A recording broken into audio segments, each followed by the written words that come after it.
ಸೈನಿಕರೇ ನಿಮ್ಮ ಪಾದವ ತೊಳೆದು ಬನ್ನಿ ಮನೆಗೆ. ನಿಮ್ಮ ತ್ಯಾಗದ ನೆನಪಲಿ ಮನೆ ಮನೆ ಬೆಳಗಿದೆ ಪ್ರತಿ ಘಳಿಗೆ. ಕಣ ಕಣದಲ್ಲೂ ಋಣ ತೀರಿಸಬೇಕು ನಾವು ನಿಮಗೆ. ಬಲಿದಾನಿಗಳಾಗಿ ಶಾಂತಿಯ ಕೊಡುವಿರಿ ನಮಗೆ. ನಮನ ನಮನ ಗಡಿದೇವರ ನಿಮಗೆ ನುಡಿ ನಮನ. ನಮ್ಮ ಈ ನಾಡಿಗೆ ನೀವೇ ಆಭರಣ.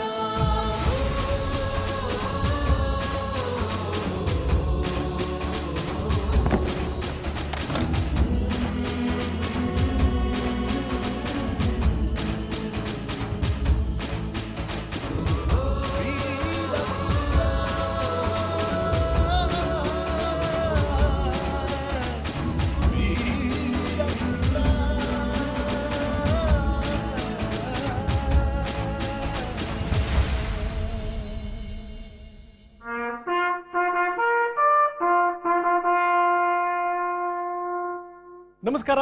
ಇವತ್ತು ನಾವೆಲ್ಲ ಇಷ್ಟು ಸುರಕ್ಷಿತವಾಗಿದ್ದೀವಿ ಅಂತಂದ್ರೆ ಕಾರಣ ಅವರು. ನಾನು ಯಾವಾಗಲೂ ಕೂಡ ಹೇಳ್ತಾ ಇರ್ತೀನಿ, ಅವರಿಲ್ಲ ಅಂತಂತಂದ್ರೆ ನಾವು ಸುರಕ್ಷಿತವಾಗಿರ್ಲಿಕ್ಕೆ ಸಾಧ್ಯವೇ ಇಲ್ಲ. ಯಾಕಂದ್ರೆ ದೇಶ ಎಲ್ಲರಿಗಿಂತ ದೊಡ್ಡದು. ನಾನು ಬಹಳಷ್ಟು ಕಾರ್ಯಕ್ರಮಗಳಲ್ಲಿ ಹೇಳ್ತಾ ಇರ್ತೀನಿ, ನಮ್ಮ ಜಾತಿ ಧರ್ಮ ಮತ ಅದನ್ನೆಲ್ಲ ಪಕ್ಕಕ್ಕಿಡಬೇಕು. ಫಸ್ಟ್ ದೇಶ ಉಳಿದ್ರೆ ಮಾತ್ರ ನಾವು. ನಿಜಕ್ಕೂ ದೇಶದ ಸೈನಿಕರು ಇರಲಿಲ್ಲ ಅಂತಂದ್ರೆ ನಮ್ಮ ಗತಿ ಏನಾಗ್ತಾ ಇತ್ತು. ನಾಳಿನ ನಮ್ಮ ದಿನಗಳಿಗೋಸ್ಕರ ಇವತ್ತು ತಮ್ಮ ಪ್ರಾಣವನ್ನು ಕೊಡ್ತಾರಲ್ಲ, ಅಂಥವ್ರಿಗಿಂತ ಮಿಗಿಲಾದಂಥವ್ರು ಯಾರಾದರೂ ಇದ್ದಾರ? ಹಾಗಾಗಿನೇ ನಮ್ಮ ಹಾಡಲ್ಲೂ ಕೂಡ ಅದೇ ಬರುತ್ತೆ. ನೀವು ಬರೀ ಏನು ಗಡಿ ಕಾಯುವಂಥವರಲ್ಲ, ನೀವು ಗಡಿಯಲ್ಲಿರುವಂಥ ದೇವರುಗಳು ನೀವು ಅನ್ನುವಂಥ ಸಾಲುಗಳನ್ನು ಕೂಡ ನೀವು ಕೇಳಿರ್ತೀರಿ.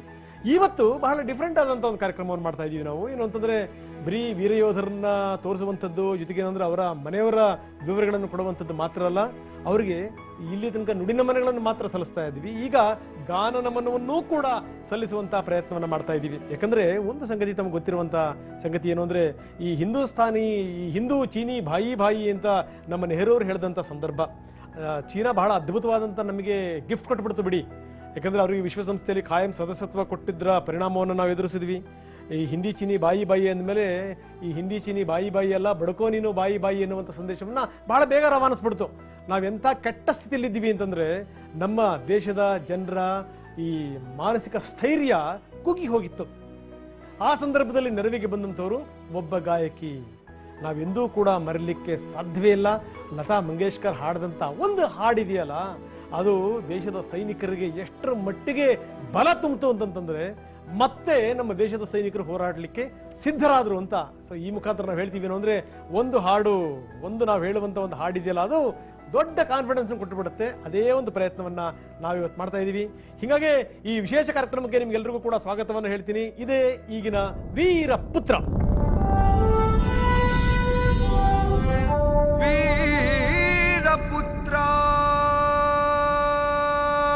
ಬನ್ನಿ, ಇವತ್ತು ನಮ್ಮ ಜೊತೆಗೆ ವಿಶೇಷ ಅತಿಥಿಗಳು ಜಾಯಿನ್ ಆಗಿದ್ದಾರೆ. ವಿಜಯ್ ಪ್ರಕಾಶ್ ಅವ್ರಿಗೂ TV9ಗೂ ಒಂದು ತುಂಬ ಒಳ್ಳೆಯ ನಂಟಿದೆ. ಯಾಕಂದರೆ ನಮ್ಮ ಕಾರ್ಯಕ್ರಮಕ್ಕೆ ಯಾವುದಕ್ಕೆ ಕರೆದರೂ ಕೂಡ ಅವರೆಂದೂ ಕೂಡ ಇಲ್ಲ ಅಂದಿಲ್ಲ. ಜೊತೆಗೇನು ಅಂತಂದರೆ, ನಮ್ಮ ವಾರ್ಷಿಕೋತ್ಸವ ಏನಾಯಿತು, ಆ ವಾರ್ಷಿಕೋತ್ಸವಕ್ಕೆ ಬಂದು ಆ ಸಾಧನಾ ಪ್ರಶಸ್ತಿಯನ್ನು ಕೂಡ ಅವರು ಸ್ವೀಕರಿಸಿದ್ದು. ಇದೆಲ್ಲದರ ಜೊತೆಗೆ ವೀರಪುತ್ರಕ್ಕೂ ಅವ್ರಿಗೂ ಬಿಡಲಾರದ ಒಂದು ಅಂಟು ಮತ್ತು ನಂಟು ಗಂಟಿದೆ. ಏನು ಅಂತಂದರೆ, ಅದು ಆ ಹಾಡನ್ನು ಹಾಡಿರುವಂಥವ್ರು ಅವರನ್ನೇ.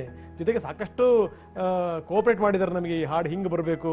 ಜೊತೆಗೆ ಏನಂದರೆ, ಬರೀ ಕೇವಲ ಕನ್ನಡದ ಮಾತ್ರ ಅಲ್ಲ, ಹಿಂದಿ ಹಾಡನ್ನು ಕೂಡ ಹಾಡಿರುವಂಥವ್ರು, ಈ ಬೇರೆ ಬೇರೆ ಭಾಷೆಗಳಿಗೂ ಕೂಡ ದನಿಗೂಡಿಸಿರುವಂಥವ್ರು, ಮ್ಯೂಸಿಕ್ ಮಾಡಿರುವಂಥವ್ರು ಕೂಡ ಅವರನ್ನೇ. ವಿಜಯ್ ಪ್ರಕಾಶ್ ನಮ್ಮ ಜೊತೆಗೆ ಜಾಯ್ನ್ ಆಗಿದ್ದಾರೆ. ವಿಜಯ್ ಪ್ರಕಾಶ್ ಜಿ, ಕಾರ್ಯಕ್ರಮಕ್ಕೆ ತಮಗೆ ಸ್ವಾಗತ. ವೀರಪುತ್ರಕ್ಕೆ ಸರ್ ನಮಸ್ಕಾರ. ಇದು ನನ್ನ ಸೌಭಾಗ್ಯ. ಈ ಒಂದು ಕಾರ್ಯಕ್ರಮ ವೀರಪುತ್ರರು ಏನಿದೆ, ಈ ಕಾರ್ಯಕ್ರಮದಲ್ಲಿ ಭಾಗಿಯಾಗೋದು ಖಂಡಿತವಾಗಿಯೂ ನನ್ನ ಸೌಭಾಗ್ಯ. TV9 ಹಾಗೂ ನಿಮಗೆ ನಾನು ಧನ್ಯವಾದಗಳನ್ನ ಹೇಳ್ತೇನೆ. ವ್ಯಾಸರಾಜ್ ನಮ್ಮ ಜೊತೆಗೆ ಜಾಯ್ನ್ ಆಗಿದ್ದಾರೆ. ವ್ಯಾಸರಾಜ್ ಜಿ, ತಮಗೂ ಕೂಡ ಕಾರ್ಯಕ್ರಮಕ್ಕೆ ಸ್ವಾಗತ. ಜೊತೆಗೆ ಜ್ಯೋತಿ ವ್ಯಾಸರಾಜ್ ಅವರು ನಮ್ಮ ಜೊತೆಗಿದ್ದಾರೆ. ಜ್ಯೋತಿ ವ್ಯಾಸರಾಜ್, ತಮಗೂ ಕೂಡ ಕಾರ್ಯಕ್ರಮಕ್ಕೆ ಸ್ವಾಗತ. ಸಾಕಷ್ಟು ಮಾತಾಡೋದಿದೆ, ಆದ್ರೆ ಅದಕ್ಕಿಂತ ಮೊದಲು ವಿಜಯ್ ಪ್ರಕಾಶ್ ಅವ್ರ ಜೊತೆಗೆ ಮಾತಾಡೋದಕ್ಕಿಂತ ಮೊದಲು ಒಂದು ಸಂಗತಿನ ನಿಮಗೆ ಹೇಳಲೇಬೇಕು. ಬಹಳ ಅದ್ಭುತವಾದಂಥ ಸಂಗತಿ. ಯಾಕಂದ್ರೆ ಗಡಿನಲ್ಲಿ ಆ ಸೈನಿಕರು ತೋರಿಸುವಂಥ ಆ ಶೌರ್ಯ ಇದೆಯಲ್ಲ, ಪರಾಕ್ರಮ ಇದೆಯಲ್ಲ, ನಾವು ಬರೀ ಲಾಕ್ಡೌನ್ ಮಾಡ್ಕೊಂಡು ಮನೇಲಿರೋಕ್ಕೆ ಸಾಯ್ತೀವಿ. ಆದರೆ ಅವ್ರು ಎಂಥ ಸ್ಥಿತಿ ನೋಡಿ. ಯಾಕಂದರೆ ಇವತ್ತು ಆಹಾರ ಬಂದು ಬಿದ್ದಿರುವಂಥದ್ದು ಮತ್ತಿನ್ನು ಎಷ್ಟು ದಿನದ ನಂತರ ಬೀಳುತ್ತಾ ಗೊತ್ತಿಲ್ಲ, ಯಾವಾಗ ಹಿಮ ಮೈ ಮೇಲೆ ಬೀಳುತ್ತೆ ಅಂತ ಗೊತ್ತಿಲ್ಲ, ಬರೀ ಏನಂದ್ರೆ ಯಾವಾಗ ನಾವು ಹೆಪ್ಪೆಟ್ಟು ಹೋಗ್ತೀವಿ ಅಂತ ಗೊತ್ತಿಲ್ಲ. ಆ ಸಂದರ್ಭದಲ್ಲಿ ಏನಂದ್ರೆ ಕೋವಿ ಹಿಡಿದಂಥ ಸಂದರ್ಭದಲ್ಲಿ, ಸಮವಸ್ತ್ರ ತೊಟ್ಟಂಥ ಸಂದರ್ಭದಲ್ಲಿ ನನ್ನ ತಾಯಿ, ನನ್ನ ಹೆಂಡತಿ, ನನ್ನ ಮಗಳು, ಮಗ ಯಾರು ಕೂಡ ಜ್ಞಾಪಕ ಆಗಲ್ಲ. ಅಲ್ಲಿ ಕಾಣುವಂಥದ್ದು ಎದುರುಗಡೆಗೆ ಒಂದೇ ಒಂದು ಭಾರತದ ಆ ಧ್ವಜ ಅವ್ರ ಕಣ್ಣೆದುರುಗಡೆ ಕಾಣ್ತಾ ಇರುತ್ತೆ.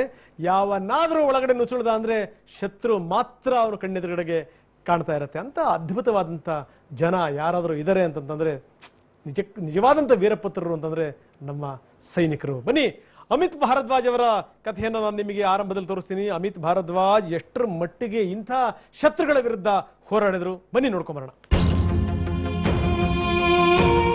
ಮುಂದಿನ ಸಾರಿ ನೀವೇನಾದ್ರೂ ಗುಲಾಬಿ ನಗರ ಅಂತ ಕರೆಸ್ಕೊಳ್ಳೋ ಜೈಪುರಕ್ಕೆ ಹೋದ್ರೆ ಅಲ್ಲಿನ ಎತ್ತರವಾದ ಸುಂದರವಾದ ವಾಸ್ತುಶಿಲ್ಪನ ನೋಡೋದ್ರ ಜೊತೆಗೆ ಅಲ್ಲೇ ಇರೋ ಒಂದು ಸ್ಮಾರಕಕ್ಕೂ ಹೋಗ್ಬನ್ನಿ. ಆ ಸ್ಮಾರಕ ಹುತಾತ್ಮ ಯೋಧನ ಆತ್ಮದೊಂದಿಗೆ ಜೀವಂತವಾಗಿದ್ದು ಕೈ ಬೀಸಿ ಕರೆಯುತ್ತೆ.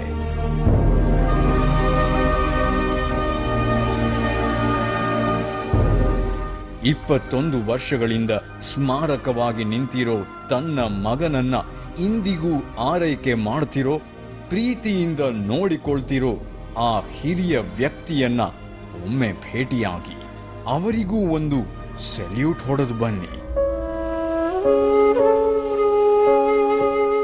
ದೇವರಂತಾಗಿರುವ ಆ ಯೋಧನನ್ನ ಆರಾಧಿಸೋಕೆ ಕಾರಣವಾಗಿದ್ದು 17 ಮೇ 1999ರಲ್ಲಿ ನಡೆದ ಆ ಘಟನೆ. ಆವತ್ತು ಕ್ಯಾಪ್ಟನ್ ಅಮಿತ್ ಭಾರದ್ವಾಜ್ ಕಾರ್ಗಿಲ್ನ ಎತ್ತರದ ಬೆಟ್ಟಗಳಲ್ಲಿ ತೋರಿದ ಧೈರ್ಯ ಶೌರ್ಯದ ಮುಂದೆ ಯಾರೇ ಇದ್ರೂ ತಲೆ ಬಾಗಿಸಲೇಬೇಕು. ಅಂಥ ಘಟನೆ ಅಂದು ನಡೆಯಿತು. 3 ದಿನಗಳ ಹಿಂದೆ ಮತ್ತೊಬ್ಬ ವೀರ ಸೇನಾನಿ ಕ್ಯಾಪ್ಟನ್ ಕಾಲಿಯಾ ಬೆಟ್ಟಗಳಲ್ಲಿರೋ ಪಾಕಿಸ್ತಾನಿ ಉಗ್ರರ ಅಡಗುದಾಣ ಹುಡುಕೋಕ್ ಹೋಗಿದ್ರು. ಸಹಾಯ ಮಾಡೋಕಂತ ಅಮಿತ್ ಭಾರದ್ವಾಜ್ ಕೂಡ ಅವರ ಹಿಂದೇನೆ ಹೋದ್ರು.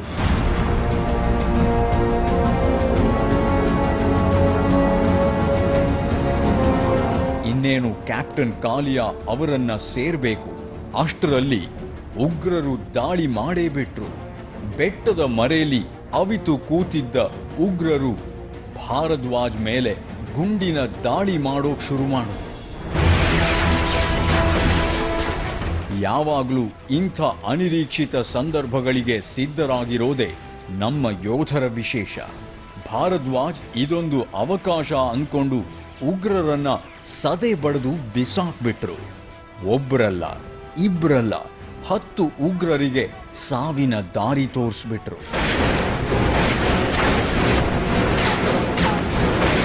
ಅದು ಅಲ್ಲಿಗೆ ಮುಗಿಲಿಲ್ಲ. ಭಾರದ್ವಾಜ್ ಜೊತೆಗೆ 30 ಜನ ಯೋಧರಿದ್ದರು. ಆದರೆ ಪಾಕಿಸ್ತಾನಿ ಉಗ್ರರ ಸಂಖ್ಯೆ ಜಾಸ್ತಿನೇ ಇತ್ತು. ಸುತ್ತಲೂ ಸುತ್ತುವರೆದಿದ್ರು. ಪರಿಸ್ಥಿತಿ ಅರ್ಥ ಮಾಡಿಕೊಂಡ ಭಾರದ್ವಾಜ್ ಕೂಡಲೇ ತಮ್ಮ ಜೊತೆಗಾರರಿಗೆ ಬೇಸ್ ಕ್ಯಾಂಪ್ಗೆ ವಾಪಸ್ ಹೋಗಿ ಪೂರ್ಣ ತುಕಡಿ ಕರೆದುಕೊಂಡು ಬನ್ನಿ ಅಂತ ಆರ್ಡರ್ ಮಾಡಿದ್ರು. ಶತ್ರುಗಳು ಭಾರತೀಯ ಸೈನಿಕರನ್ನ ಗುರಿ ಮಾಡಿಕೊಂಡು ದಾಳಿ ಮಾಡ್ತಾನೇ ಇದ್ರು.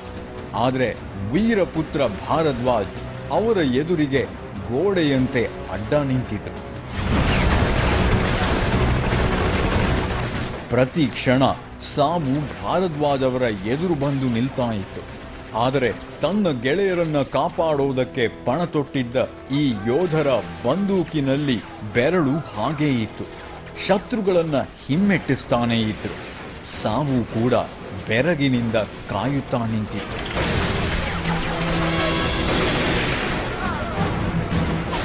ಅಂತೂ ಮಿಷನ್ ಸಕ್ಸಸ್ ಆಯಿತು. ಜೊತೆಗಾರ ಯೋಧರು ಸುರಕ್ಷಿತವಾಗಿ ಬೇಸ್ ಕ್ಯಾಂಪ್ ತಲುಪಿದ್ರು. ನಿರಾಳವಾದ ಭಾರದ್ವಾಜ್ ತಮ್ಮ ಕಡೆ ಉಸಿರೆಳೆದು ಸಾವನ್ನಪ್ಕೊಂಡ್ಬಿಟ್ರು. ಆ ಮಂಜಿನ ಹಾಸಿಗೆ ಮೇಲೆ ಮಲಗ್ಬಿಟ್ರು.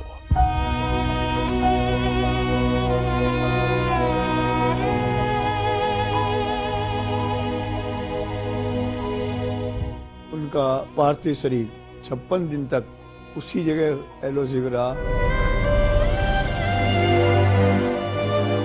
ಸತತ 56 ದಿನಗಳ ಕಾಲ ಭಾರತ ಮಾತೆಯ ಈ ಸುಪುತ್ರ ಹಾಗೆ ಮಂಜನ್ನೇ ಹೊದ್ದು ಮಲಗಿದ್ರು.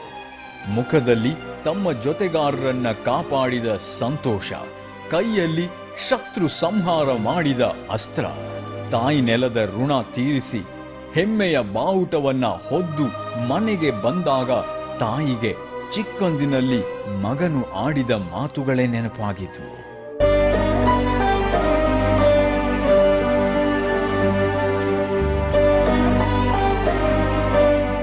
वो हमेशा प्लेन को उड़ते हुए देखता था बचपन में, कहता था मम्मी मुझे है ना प्लेन उड़ाना है, क्योंकि प्लेन है ना बहुत ऊंचा उड़ता है, इसलिए मैं बहुत बड़ा बन जाऊंगा.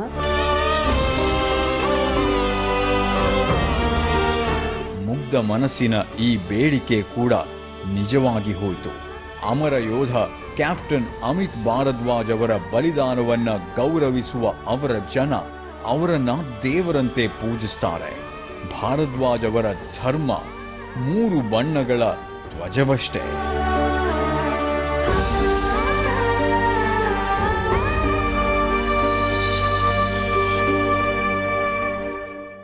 ಇದು ಅಮಿತ್ ಭಾರದ್ವಾಜ್ ಅವರ ವೀರ ಕಥೆ. ನಾನು ಯಾಕೋ ಅವರು ಹೇಳುವಂಥ ಸಂದರ್ಭದಲ್ಲಿ, ಈ ಪ್ಯಾಕೇಜ್ ನೋಡುವಂಥ ಸಂದರ್ಭದಲ್ಲಿ ಸುತ್ತಮುತ್ತ ಎಷ್ಟರ ಮಟ್ಟಿ ಶತ್ರುಗಳಿದ್ರು, ಆದರೆ ಇಲ್ಲಿದ್ದಂಥವ್ರು 2 ಜನ ಇದ್ರು, ಬೆರಳೆಣಿಕೆ 2 ಜನ ಮಾತ್ರ. ಯಾಕೋ ನನ್ನ ಕಣ್ಣ ಮುಂದೆ ಶಿವಾಜಿ ಮಹಾರಾಜ್ ಬಂದು ಹೋಗ್ಬಿಟ್ಟ ಅಂತ. ಆವಾಗಲೂ ಕೂಡ ಅವನಿದ್ದಂಥ ಸಂದರ್ಭದಲ್ಲೂ ಕೂಡ ಹೆಂಗಿತ್ತು ನಮ್ಮ ಸ್ಥಿತಿ. ಭಾರತ ದರ್ಶನದಲ್ಲಿ ಬಹಳ ಅದ್ಭುತವಾಗಿ ವಿದ್ಯಾನಂದರ ಕಡೆ ಒಂದು ಮಾತು ಹೇಳ್ತಾರೆ, ಶಿವಾಜಿ ಮಹಾರಾಜ್ ಹುಟ್ಟಿದಂಥ ಸಂದರ್ಭದಲ್ಲಿ ನಮ್ಮ ದೇಶದ ಸ್ಥಿತಿ ಹೆಂಗಿತ್ತು ಅಂತ. ಉತ್ತರದಲ್ಲಿ ಮೊಘಲ್ ಶಾಹಿ, ದಕ್ಷಿಣದಲ್ಲಿ ಆದಿಲ್ ಶಾಹಿ, ನಿಜಾಮ ಶಾಹಿ, ಕುತುಬ್ ಶಾಹಿ, ಬಲಿದ ಶಾಹಿ, ಅಯೋಧ್ಯೆಯಲ್ಲಿ ನವಾಬ, ಬಂಗಾಳದಲ್ಲಿ ನವಾಬ, ತಮಿಳುನಾಡಿನಲ್ಲಿ ಫ್ರೆಂಚರು, ಗೋವಾದಲ್ಲಿ ಪೋರ್ಚುಗೀಸರು, ಸೂರತ್ನಲ್ಲಿ ಬ್ರಿಟಿಷರು, ಪಕ್ಕದಲ್ಲೇ ಡಚ್ಚರು.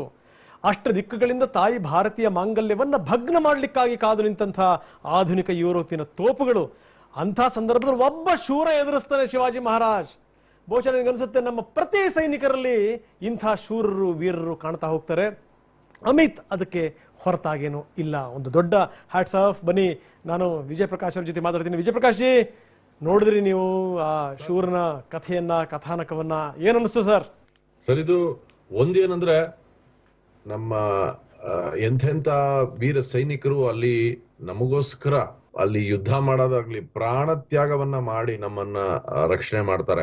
ಅಂತ ಎಷ್ಟೋ ಕಥೆಗಳು, ಎಷ್ಟೋ ವಿಷಯಗಳು ಈ ಒಂದು ಕಾರ್ಯಕ್ರಮದ ಮೂಲಕ ನೀವು ನಮ್ಮ ಕಣ್ಣೆದುರು ತಂದಾಗ ಅದರ ಒಂದು ಆಳ ಏನಿದೆ, ಅದು ಬರೀ ಕೇವಲ ಒಂದು ಯುದ್ಧವಲ್ಲ, ಒಂದು ಪ್ರಾಣ ತ್ಯಾಗವಲ್ಲ, ಅದು ನಮಗಾಗಿ ಒಬ್ರು ಅಲ್ಲಿ ನಿಂತು ನಮಗಾಗಿ, ನಮ್ಮ ರಕ್ಷಣೆಗಾಗಿ, ಭಾರತದ ಜನರ ರಕ್ಷಣೆಗಾಗಿ ಎಷ್ಟು ಎಷ್ಟು ಎಷ್ಟು ಎಷ್ಟು ತ್ಯಾಗಗಳು ನಡೆಯುತ್ತವೆ.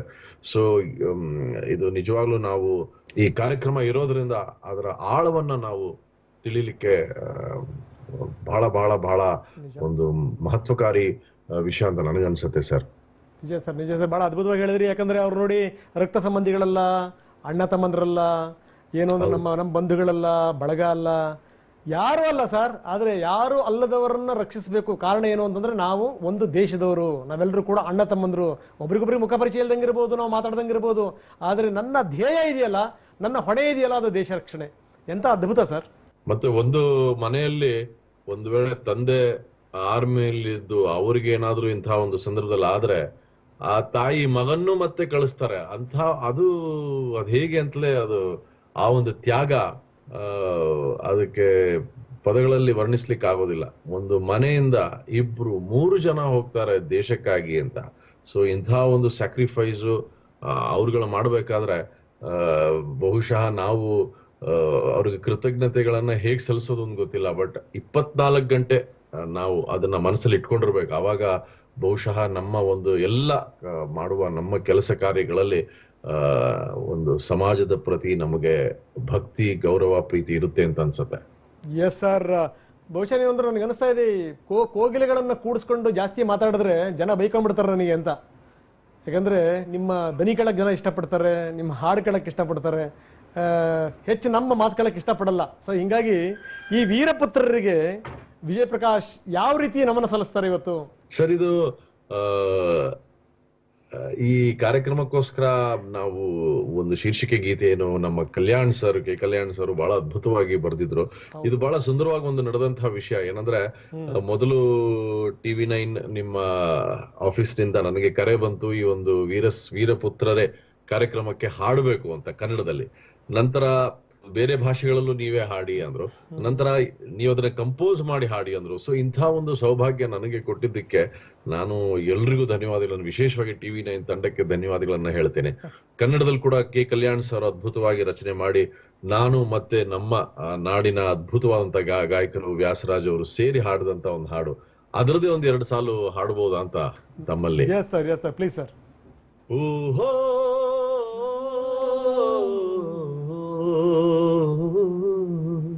ಓಹೋ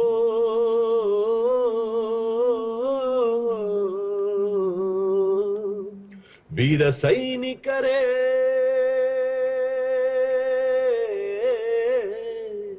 ವೀರ ಸೈನಿಕರೇ, ನಿಮ್ಮ ಪಾದವ ತೊಳೆವೆವು ಬನ್ನಿ ಮನೆಗೆ. ನಿಮ್ಮ ತ್ಯಾಗದ ನೆನಪಲಿ ಮನೆ ಮನೆ ಬೆಳಗಿದೆ ಪ್ರತಿಗಳಿಗೆ.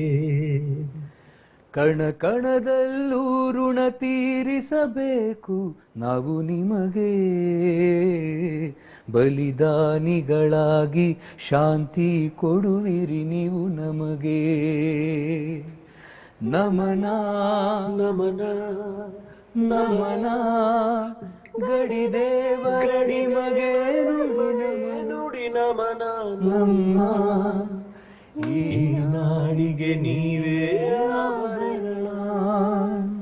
ಸೂರ್ಯ ಚಂದ್ರ ಇರುವವರೆಗೂ ಚರಿತೆಯಲ್ಲಿ ಬಂಗಾರದ ಗೆರೆಗಳು ಭೂಪಟದಲ್ಲಿ. ನೋಡಿ ಕಲ್ಯಾಣ್ ಸರ್ಗೆ ಎಷ್ಟು ಚೆನ್ನಾಗಿ ಹೇಳಿದ್ದಾರೆ. ನಮನ ನಮನ ಗಡಿದೇವರೇ ನಿಮಗೆ ನುಡಿ ನಮನ. ನಮ್ಮ ಈ ನಾಡಿಗೆ ನೀವೇ ಆಭರಣ. ಸೂರ್ಯ ಚಂದ್ರ ಇರುವರೆಗೂ ಇರುವಿರಿ ಚರಿತೆಯಲ್ಲಿ ನೀವೇ. ಸೂರ್ಯ ಚಂದ್ರ ಇರುವವರೆಗೂ ಅವರು ಮಾಡಿದಂತಹ ಸಾಧನೆ, ಅವರು ಮಾಡಿದಂತಹ ತ್ಯಾಗ ಚರಿತೆಯಲ್ಲಿ ಸದಾ ಶಾಶ್ವತವಾಗಿ ಉಳ್ಕೊಳ್ಳುತ್ತೆ ಅಂತ ಬಹಳ 2 ಲೈನಲ್ಲಿ ಸುಂದರವಾಗಿ ಕಲ್ಯಾಣ್ ಸರ್ ಹೇಳಿದ್ದಾರೆ. ಅದರಲ್ಲಿ ಇನ್ನೊಂದು ನನಗೆ ಸಾಲು ಬಹಳ ಇಷ್ಟವಾಗಿರುವಂಥದ್ದು, ನಾವು ನಾವು ಏನು ಓಕಳಿ ಆಡ್ತೀವಿ ವ್ಯಾಸರಾಜ್, ಆ ಓಕಳಿನಲ್ಲಿ ನಿಮ್ಮ ರಕ್ತದ ಕಲೆ ಇರುತ್ತೆ ಅನ್ನುವಂಥದ್ದು ಇದೆಯಲ್ಲ, ಎಂಥ ಇದದು. ಅದಕ್ಕೇನಾದ್ರು ದನಿಗೂಡಿಸ್ತೀರಾ ಇಬ್ರು? ಹೌದು. ನಮ್ಮ ನಗುವಿನ ಧ್ವನಿಯಲ್ಲಿ ನಿಮ್ಮ ನೋವಿನ ಅಲೆಗಳಿವೆ. ರಂಗಿನ ಕುಳಿಯಲಿ ನಿಮ್ಮ ರಕ್ತದ ಕಲೆಗಳಿವೆ. ನಿಮ್ಮ ತಪಸ್ಸು ಮರೆಯಲು ಸಾಧ್ಯವೇ ನಮಗೆ ಜನ್ಮದಲ್ಲಿ. ಹುತಾತ್ಮರೆಲ್ಲರೂ ಮಹಾತ್ಮರೇ ಈ ನಮ್ಮ ಸ್ಮರಣೆಯಲ್ಲಿ. ಏನ್ ಸರ್, ಎಂತ ಸಾಹಿತ್ಯ! Wonderful sir, wonderful sir. Sir ನಾನು ಒಂದು ಮಾತನ್ನು ಕೇಳಲೇಬೇಕು ವಿಜಯ್ ಪ್ರಕಾಶ್, ಏನು ಅಂತಂದ್ರೆ, ನಾನು ಯಾವಾಗಲೂ ಕೂಡ ನನ್ನ ಕಾರ್ಯಕ್ರಮದಲ್ಲಿ ಹೇಳ್ತಾ ಇರ್ತೀನಿ, ನೀವು ಅವ್ರಿಗೆ ಕೊಡಬೇಕಾದಂತಹ ಗೌರವ ಏನು ಅಂತ. ಈಗ ವಿದೇಶದಲ್ಲಾಗಲಿ ನಮ್ಮ ದೇಶದಲ್ಲೂ ಕೂಡ ಬಂದಿದೆ, ಅದು ಇಲ್ಲ ಅಂತ ನಾನು ಹೇಳಲ್ಲ. ನಾವು ಏನಾದರೂ ಏರ್ಪೋರ್ಟಲ್ಲಿ ಇದ್ದೀವಿ ಅಂತಂದರೆ, ಅಥವಾ ರೈಲ್ವೆ ಸ್ಟೇಷನಲ್ಲಿ ಇದ್ದೀವಿ ಅಂತಂದರೆ, ಬಸ್ ಸ್ಟ್ಯಾಂಡಲ್ಲಿ ಇದ್ದೀವಿ ಅಂತಂತಂದರೆ, ಯಾರಾದರೂ ಸೈನಿಕರು ಬರ್ತಾ ಇದ್ದಾರೆ ಅಂತಂದರೆ ಅವರು ಚಪ್ಪಾಳೆ ಮುಖಾಂತರ ಅವ್ರನ್ನ ಸ್ವಾಗತ ಮಾಡುವಂಥದ್ದು, ಎದ್ದು ನಿಂತು ತಂದೆ ತಾಯಿಗಳು ಮಕ್ಕಳ ಸಮೇತ ಎದ್ದು ನಿಂತವ್ರಿಗೊಂದು ಸೆಲ್ಯೂಟ್ ಮಾಡಿ, ನೋಡಪ್ಪ ಇವ್ರುಗಳಿಂದಾಗಿ ನಾವು ಹಿಂಗಿರೋದು ಅನ್ನುವಂಥ ಸಂದೇಶ ಮೊದಲು ಹೋಗ್ಲಿ ಮಕ್ಕಳಲ್ಲಿ. ಮಕ್ಕಳು ನಿಜಕ್ಕೂ ದೇಶಭಕ್ತರಾಗ್ತಾರೆ ಅಂತ. ಏನಂತೀರಿ ಸರ್? ಸರ್ ಬಹಳ ನಿಜವಾದ ಮಾತು. ನನಗೆ ಇದು ಜ್ಞಾಪಕ ಉಂಟು. ನಾನು ಚಿಕ್ಕನ್ನಲ್ಲಿ ಅಫ್ಕೋರ್ಸ್ ನಾವು ವಿದ್ಯಾರಣ್ಯಪುರ ಮೈಸೂರಿನಲ್ಲಿ ನಡ್ಕೊಂಡು ಶಾಲೆಗೆ ಹೋಗುವು. ಆ ಸಮಯದಲ್ಲಿ ಸೈನಿಕರನ್ನ ನಾವು ದಿನ ನೋಡ್ಲಿಕ್ಕೆ ಆಗದೆ ಹೋದ್ರು ಪೊಲೀಸರು ಬಂದು ಹೋಗಿ ಮಾಡೋರು. ನನ್ಗೆ ಇನ್ನೂ ಬಹಳ ಚೆನ್ನಾಗಿ ಜ್ಞಾಪಕ ಇದೆ. ನ್ಯಾಚುರಲ್ ಆಗಿ ನಾವು ಯಾರು ನಮ್ಗೆ ಹೇಳ್ಬೇಕಾದಿಲ್ಲ, ನಾವು ಪೊಲೀಸರು ಕಂಡ್ರೆ ಹಿಂಗ್ ಸೆಲ್ಯೂಟ್ ಮಾಡೋವು, ನಮಸ್ಕಾರ ಸರ್, ನಮಸ್ಕಾರ ಸರ್ ಅಂತ. ಅದ್ರಲ್ಲಿ ಏನೋ ಒಂದು ಹೆಮ್ಮೆ, ಒಂದು ಕೃತಜ್ಞತೆ, ಒಂದು ಧೈರ್ಯ, ಒಂದು ನಂಬಿಕೆ, ಇವೆಲ್ಲವೂ ನಮಗೆ ಆ ವಯಸ್ಸಲ್ಲಿ ಅವ್ರನ್ನ ಕಂಡ್ರೆ ಬರೋದು. ಪೊಲೀಸರಿಗೆ ಹಿಂಗ್ ಮಾಡೋವು. ಈ ಒಂದು ನೀವು ಹೇಳ್ದಂಗೆ ಚಿಕ್ಕ ವಯಸ್ಸಿನಿಂದಲೇ ನಮಗೆ ಮಕ್ಕಳಿಗೆ ವಿಶೇಷವಾಗಿ ಈ ಒಂದು ಕಾರ್ಯಕ್ರಮ ಏನಿದೆ ಸರ್, ನನಗನ್ಸತ್ತೆ ಈಗ ಈ ಕಾರ್ಯಕ್ರಮವನ್ನ ನೋಡ್ತಿರೋ ಪ್ರತಿಯೊಬ್ಬ ವ್ಯಕ್ತಿಗೂ ನಮ್ಮ ಅರಿವಿಲ್ದೆ ಏನಾಗ್ಬಿಡುತ್ತೆ, ನಾವೊಂದು August 15th ಜನವರಿ 26 ಒಂದ್ ಏನೋ ಒಂದು ಕಾರ್ಯಕ್ರಮ ಮಾಡ್ತೀವಿ. ಆ ದಿನ ಎಲ್ಲಾ ಸಲ್ಯೂಟ್ ಹೊಡಿತೀವಿ, ನಂತರ ಮತ್ತೆ ನಮ್ಮ ನಮ್ಮ ನಮ್ಮ ನಮ್ಮ ಜೀವನದ ಒಂದು ಅವಸರದಲ್ಲಿ ಓಡಾಡ್ತಿರ್ತೀವಿ. ಬಟ್ ಈ ರೀತಿ ಒಂದು ಕಾರ್ಯಕ್ರಮ ಬಂದಾಗ ಈ ರೀತಿ ಮಾತುಗಳು ನೀವು ಹೇಳಿದಾಗ ಹೌದು, ಪ್ರತಿಯೊಬ್ಬ ತಂದೆ ತಾಯಿ, ಪ್ರತಿಯೊಬ್ಬ ಒಂದು ಮನೆಯಲ್ಲಿ, ಪ್ರತಿಯೊಬ್ಬರ ಮನೆಯಲ್ಲೂ ಕೂಡ ಪ್ರತಿನಿತ್ಯ ನಮಗೋಸ್ಕರ ಅಲ್ಲಿ ಯಾರು ತ್ಯಾಗ ಮಾಡ್ತಾ ಇದ್ದಾರೆ, ಅವರ ನಿಜವಾದ ಸೇವೆ ಏನು ಅನ್ನೋದನ್ನ ಅರ್ಥ ಮಾಡಿಕೊಂಡು ನಾವ್ ಹೆಂಗೆ ಭಗವಂತನ ಕೈ ಮುಗಿತೀವೋ ಹಾಗೆ ಮನಸ್ಸಲ್ಲಿ ಒಂದು ಪ್ರಾರ್ಥನೆ ಅವ್ರಿಗೂ ಕೂಡ ಮಾಡ್ಕೋಬೇಕು. ಅವ್ರ ಕಂಡಲ್ಲಿ ನಾವು ಸಲ್ಯೂಟ್ ಮಾಡೋದು ಇದು ನಮಗೆ ಒಂದು ಹೆಮ್ಮೆ ತರುವಂತಹ ವಿಷಯ, ಇದು ನಾವು ಕೃತಜ್ಞತೆಯನ್ನು ತೋರಿಸುವಂತಹ ವಿಷಯ. ಯಾಕಂದ್ರೆ ಅವರಿಂದ ನಮಗೆ ನಂಬಿಕೆ ಇದೆ, ಧೈರ್ಯವಿದೆ ಸರ್. ನಿಜ ನಿಜ, ಬಹಳ ಅದ್ಭುತವಾಗಿ ಹೇಳಿದ್ರಿ ಸರ್. ನಾನು ಮತ್ತೊಂದ್ಸರಿ ತಮ್ಮ ಕೇಳುವಂತದ್ದು ಏನು ಅಂತಂದ್ರೆ, ಮತ್ ಯಾವ ಹಾಡು ಹಾಡ್ತೀರಿ? ನನಗೆ ಮನಸ್ಸಿಗೆ ಬರ್ತಿರೋಂತ ಇನ್ನೊಂದು ಹಾಡು, ಹಿಂದೂಸ್ತಾನವು ಎಂದು ಮರೆಯದ ಭಾರತ ರತ್ನವು ನೀನಾಗು. ಅಂದ್ರೆ ನಮ್ಮನ್ನ ರಕ್ಷಣೆ ಮಾಡ್ತಾ ಅಲ್ಲಿ ಸೈನಿಕರಿದ್ದಾರೆ, ಸೊ ಹಾಗಾಗಿ ಇಲ್ಲಿ ರಕ್ಷಣೆ ಪಡಿತಿರುವಂತಹ ಪ್ರತಿ ಭಾರತೀಯ ಏನಾಗ್ಬೇಕು, ಅವನು ಕೂಡ ಏನೋ ಒಂದು ಕೊಡುಗೆ ಕೊಡ್ಬೇಕು. ಎಲ್ರೂ ಯುದ್ಧಕ್ಕೆ ಹೋಗಿ ನಿಲ್ಲೋ ಅವಶ್ಯಕತೆ ಇಲ್ಲ. ಬಟ್ ನಮ್ಮ ಜೀವನಾವಧಿಯಲ್ಲಿ ನೀವ್ ಹೇಳ್ದಂಗೆ ಒಬ್ಬರು ಡಾಕ್ಟರ್ ಆಗ್ಬೋದು, ಒಬ್ರು ವಿಜ್ಞಾನಿ ಆಗ್ಬೋದು, ಬಟ್ ಎಲ್ಲ ಏನೇ ನೀನ್ ಮಾಡಿದ್ರು ಅದರಿಂದ ನಿನ್ನಿಂದ ಸಮಾಜಕ್ಕೆ ಒಂದು ಕೊಡುಗೆ ಆಗ್ಬೇಕು. ಯಾಕಂದ್ರೆ ನಿನ್ನನ್ನ ಅವ್ರು ರಕ್ಷಿಸ್ತಾ ಇದ್ದಾರೆ, ಬಟ್ ನೀನು ಸಮಾಜಕ್ಕೆ ಏನಾದ್ರು ಕೊಡ್ಬೇಕು. ಅದು ನೀನು ಕೊಡುವಂತಹ ಒಂದು ರಿಟರ್ನ್ ಗಿಫ್ಟ್ ಅಂತ ಹೇಳಬಹುದು. ಅಲ್ಲಿ ಸೈನಿಕರು ನಿನ್ನ ರಕ್ಷಣೆ ಮಾಡ್ತಾ ಇದ್ದಾರೆ. ಹಾಗಾಗಿ ಪ್ರತಿಯೊಬ್ಬ ಭಾರತೀಯನು ಏನಾಗಬೇಕು ಅನ್ನೋದು ಈ ಹಾಡಿನಲ್ಲಿ ಬಹಳ ಚೆನ್ನಾಗಿದೆ. ಹಿಂದೂಸ್ತಾನವು ಎಂದು ಮರೆಯದ ಭಾರತ ರತ್ನವು ನೀನಾಗು, ಕನ್ನಡ ಹಿರಿಮೆಯ ಮಗನಾಗು, ಕನ್ನಡ ನುಡಿಯ ಸಿರಿಯಾಗು. ಹಿಂದೂಸ್ತಾನವು ಎಂದು ಮರೆಯದ ಭಾರತ ರತ್ನವು ನೀನಾಗು, ಭಾರತ ದೇಶದ ಬಡವರ ಕಂಬನಿ ಒರೆಸುವ ನಾಯಕ ನೀನಾಗು, ಭಾರತ ದೇಶದ ಬಡವರ ಕಂಬನಿ ಒರೆಸುವ ನಾಯಕ ನೀನಾಗು, ಭಾರತೀಯರ ವಿಶ್ವ ಪ್ರೇಮವ ಮೆರೆಸುವ ಜ್ಞಾನಿ ನೀನಾಗು, ಭಾರತೀಯರ ಭವ್ಯ ಭವಿಷ್ಯವ ಬೆಳಗುವ ವಿಜ್ಞಾನಿ ನೀನಾಗು, ಬೆಳಗುವ ವಿಜ್ಞಾನಿ ನೀನಾಗು. ಹಿಂದೂಸ್ತಾನವು ಎಂದು ಮರೆಯದ ಭಾರತ ರತ್ನವು ನೀನಾಗು. Fantastic sir, fantastic. ಈ ಸಂದರ್ಭದಲ್ಲಿ ನಾವು ವೀರಪುತ್ರರಿಗೆ ನಾವು ಅಭಿನಂದನೆಗಳನ್ನ ಹೇಳ್ತಾ ಇದ್ದೀವಿ. ಇವಾಗ ನೋಡಿ, ಈಗ ಕೊರೋನಾ ಅನ್ನುವಂಥ ಮಾರಿ ನಮ್ಮನ್ನು ಅಡರಿದೆ. ಈ ಸಂದರ್ಭದಲ್ಲಿ ಪೊಲೀಸರು ಬಹಳ ಅದ್ಭುತವಾಗಿ ಕೆಲಸ ಮಾಡ್ತಾ ಇದ್ದಾರೆ. ಗುರುತು ಪರಿಚಯ ಇಲ್ಲದವರಿಗೆ ಬಹಳಷ್ಟು ಜನ ಈ ಕೊರೋನಾ ಸಂದರ್ಭದಲ್ಲಿ ಈ ಊಟ ಹಾಕ್ತಾ ಇದ್ದಾರೆ. ಅವ್ರು ಯಾರು ಸಂಬಂಧಿಕರಲ್ಲ, ಬಂಧುಗಳಲ್ಲ, ಬೇಕಾದಷ್ಟು ಪ್ಯಾಕೆಟ್ಗಳನ್ನ ಮಾಡಿ ಮಾಡಿ ಹಂಚ್ತಾ ಇದ್ದಾರೆ. ನಿಜಕ್ಕೂ ಹ್ಯಾಟ್ಸ್ ಆಫ್ ನಂಬರ್ 1. ಪೊಲೀಸರು ಪಾಪ ಹಗಲು ರಾತ್ರಿ ದುಡಿತಾ ಇದ್ದಾರೆ ಸರ್. ಅವ್ರ ಹೆಂಡರು ಮಕ್ಕಳನ್ನ ಬಿಟ್ಟು ಮರ್ತೇ ಬಿಟ್ಟಿದ್ದಾರೆ ಬಿಡಿ ಒಂದು ಲೆಕ್ಕದಲ್ಲಿ. ಸೊ ಹಂಗೆ ಪೊಲೀಸರುಗಳು, ಆ ಪೊಲೀಸ್ ಸಿಬ್ಬಂದಿ ಕೆಲಸ ಮಾಡ್ತಾ ಇದ್ದಾರೆ.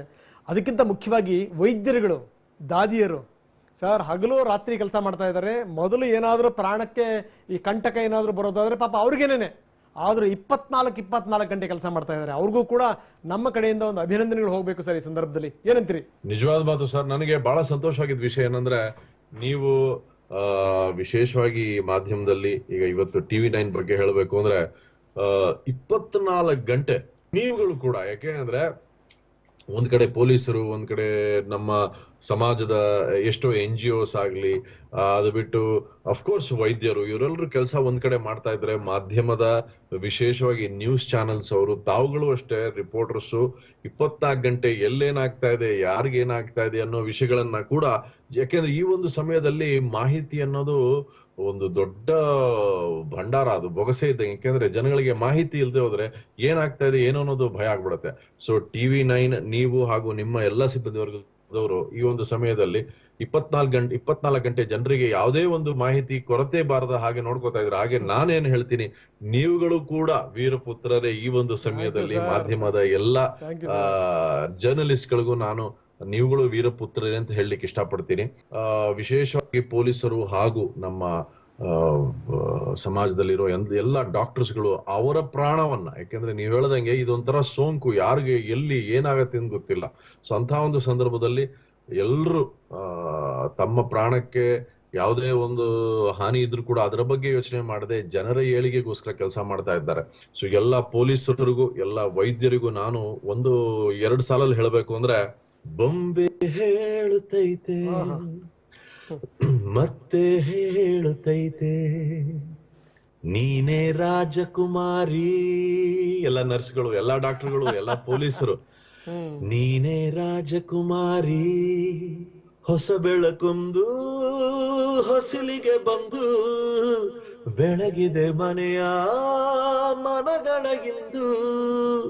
ಆರಾಧಿಸು ರಾರಾಜಿಸು ರಾಜರತ್ನನು, ಆಡಿಸಿಯೇ ನೋಡು ಬೀಳಿಸಿಯೇ ನೋಡು, ಎಂದು ಸೋಲದು ಸೋತು ತಲೆಯ ಬಾಗದು.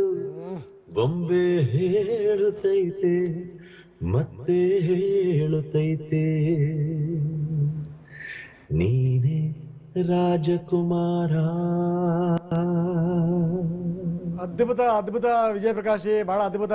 ಅದರ ಮುಂದುವರ ಸಾಲುಗಳು ನಾನು ಹೇಳ, ದಯವಿಟ್ಟು ಹೇಳಿ.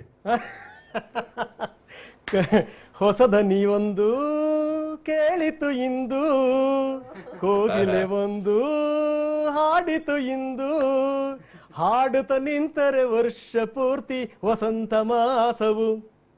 ಹಾಡುತ್ತಾಯಿರು ಹಾಡುತ್ತಾಯಿರು ನೋವು ಕಾಣದು ಎಂದು ನಗುವು ನಿಲ್ಲದು. ಬೊಂಬೆ ಹೇಳುತ್ತೈತೆ ಮತ್ತೆ ಹೇಳುತ್ತೈತೆ ನೀನೇ ಗಾನ ಕುಮಾರ. ಅಯ್ಯೋ ಏನ್ ಸಾರ್ ಆನ್ ದ ಸ್ಪಾಟ್ ಅಲ್ಲಿ. Thank you very much. Multi talented. ಇಲ್ಲ ಸರ್, ನಿಮ್ಮ ಎದುರುಗಡೆ ನಾವೇನು ಅಲ್ಲ, ನಾವು ಸುಮ್ಮನೆ ಮಾತಾಡ್ತೀವಿ ಅಷ್ಟೇನೆ. Thank you very much Vijay Prakash, ಇಲ್ಲಿ ತನಕ ನಮ್ಮ ಜೊತೆ ಮಾತಾಡಿದ್ರಿ. ಥ್ಯಾಂಕ್ ಯು ವೆರಿ ಮಚ್, ಧನ್ಯವಾದ. ಥ್ಯಾಂಕ್ ಯು ಎಲ್ಲ ವೀಕ್ಷಕರೇ, ಮತ್ತೊಮ್ಮೆ ನನ್ನ ನಮಸ್ಕಾರ, ನನ್ನ ಧನ್ಯವಾದಗಳು. ಈ ಒಂದು ಸಂದರ್ಭದಲ್ಲಿ ತಾವೆಲ್ಲರೂ ಮನೆಯಲ್ಲಿ ಸುರಕ್ಷಿತವಾಗಿ ಇದ್ದೀರಾ ಅಂತ ನನಗೆ ಗೊತ್ತು. ಅದನ್ನ ಹಾಗೆ ಕಾಪಾಡ್ಕೊಳ್ಳಿ. ಮುಂದೆ ಏನ್ ನಮಗೆ ರೂಲ್ಸ್ ಬರುತ್ತೋ ಅದನ್ನ ಪಾಲಿಸೋಣ. TV9 ಹಾಗೂ ನಿಮಗೆ ಸರ್ ಧನ್ಯವಾದಗಳು, ವ್ಯಾಸರಾಜ್ ಅವರಿಗೆ, ಮತ್ತೆ ಎಲ್ಲ ಗಾಯಕಿಯರು ತಂಡದವರು ಏನೇನಿದ್ದಾರೆ ಎಲ್ರಿಗೂ ನಮಸ್ಕಾರ. ಎಲ್ಲ ವೀರಪುತ್ರರಿಗೆ ನನ್ನ salute. Thank you very much sir. ಬಹಳ ಅದ್ಭುತವಾದಂತ ಗಳಿಗೆ, ಒಂದು ಲೆಕ್ಕದಲ್ಲಿ ರಸಗಳಿಗೆ ಅನ್ಬೇಕು ಇದನ್ನ. ಯಾಕಂದ್ರೆ ಅಂತ ಒಬ್ಬ ಮಹಾನ್ ಕಲಾವಿದ ನಮ್ಮ ಜೊತೆಗಿದ್ದು, ತಾವುಗಳೆಲ್ಲ ನಮ್ಮ ಜೊತೆಗಿದ್ದು, ನಾನು ಸಾಕಷ್ಟು ಮಾತಾಡೋದಿದೆ ನಿಮ್ಮ ಜೊತೆಗೆ. ಯಾಕಂದ್ರೆ ಒಂದು ಲೆಕ್ಕದಲ್ಲಿ ಏನು ಅಂದ್ರೆ, ಈ ಯಾವ್ದಾರ ಹಾಡುಗಳನ್ನ ಕೇಳಿದಂಥ ಸಂದರ್ಭದಲ್ಲಿ ನಮಗೆ ಭರವಸೆ ಬಂದುಬಿಡುತ್ತೆ, ಒಂಥರ ಭರವಸೆ ಮೂಡುತ್ತೆ ಅತ್ಯಂತ ಸಹಜವಾಗಿ. ಈ ವಿಶೇಷ ವೀರಪುತ್ರ ಕಾರ್ಯಕ್ರಮಕ್ಕೆ ಮತ್ತೊಮ್ಮೆ ತಮ್ಮೆಲ್ಲರಿಗೂ ಸ್ವಾಗತ. ಇಲ್ಲಿ ತನಕ ಸಾಕಷ್ಟು ಸಂಗತಿಗಳನ್ನು ನೋಡಾಯಿತು. ಬನ್ನಿ, ಹಾಗಾದ್ರೆ ಇನ್ನಷ್ಟು ಮಾತಾಡುವಂಥ ಸಂಗತಿಗಳಿದೆ. ಆದರೆ ಅದಕ್ಕಿಂತ ಮೊದಲು ಮತ್ತೊಬ್ಬ ಸೈನಿಕನ ವೀರಗಾಥೆ ಏನು ನೋಡ್ಕೊಂಬರೋಣ, ಬನ್ನಿ. बापू जी थानू मेथों बिना किवें नहीं रहोगी, इस करके तुसी मेरी सब तो प्यारी गुड्डी नाल ले जाओ. ಇದು ಯಾವುದೋ ಒಂದು ಸಿನಿಮಾದ ಸಂಭಾಷಣೆ ಅಂತ ಅನಿಸಬಹುದು, ಆದರೆ ಇದು ನೈಜ ಘಟನೆ ಆಧಾರಿತ ಸಿನಿಮಾ. ಅಮರ ವೀರ ಯೋಧ ಸುಬೇದಾರ್ ಜೋಗೀಂದರ್ ಸಿಂಗ್ ಬದುಕು ಆಧರಿಸಿದ ಚಿತ್ರದ ಸಂಭಾಷಣೆ. ಅಪ್ಪ ಮಗಳ ಈ ಭಾವನಾತ್ಮಕ ಕಥೆಯ ಹಿಂದೆ ಯೋಧನೊಬ್ಬನ ಕೆಚ್ಚೆದೆಯ ಹೋರಾಟದ ಕಥೆಯೂ ಇದೆ. ಅಮರರಾದ ವೀರ ಯೋಧ ಸುಬೇದಾರ್ ಜೋಗೀಂದರ್ ಸಿಂಗ್ ವೀರಗಾಥೆ ಮೈ ನವಿರೇಳಿಸುವಂಥದ್ದು. ಅದನ್ನ ತಿಳ್ಕೋಬೇಕಂದ್ರೆ ನಾವು ಅರುಣಾಚಲ ಪ್ರದೇಶದ ತವಾಂಗ್ ಕಣಿವೆಗೆ ಹೋಗ್ಬೇಕು.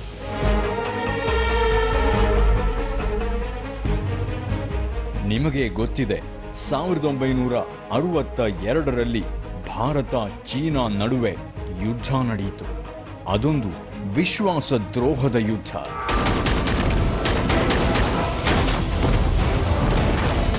ಅಕ್ಟೋಬರ್ ತಿಂಗಳು ಚೀನಿ ಸೈನಿಕರು ಹಿಂದಿ ಚೀನಿ ಭಾಯಿ ಭಾಯಿ ಅನ್ನೋ ಘೋಷಣೆಯನ್ನ ಬೂಟುಗಾಲ್ನಲ್ಲಿ ತುಳಿದು ನಾಮಕಾಚು ಪೋಸ್ಟ್ನವರೆಗೆ ನುಸುಳಿದ್ರು.